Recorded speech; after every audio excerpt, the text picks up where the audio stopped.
বিসমিল্লাহির রহমানির রহিম। আসসালামু আলাইকুম ওয়া রাহমাতুল্লাহি ওয়া বারাকাতুহু।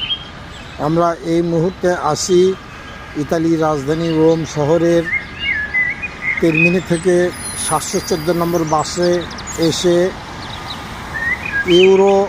এউর যে ব্রিজটা আছে, ব্রিজ পার হয়ে আমরা এসেছি বাংলাদেশ এমবেসির কাছে, একদম যেখানে বাংলাদেশি দূতাবাস, এটার পাশে আমরা দাঁড়িয়ে আছি।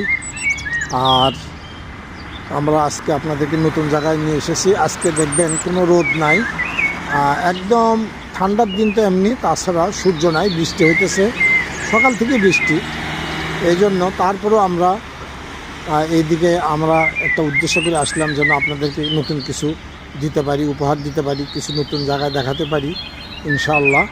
তো আমাদের জন্য দোয়া করবেন, সবসময় আপনাদেরকে এরকম ভালো ভালো জায়গায় নিয়ে যাব।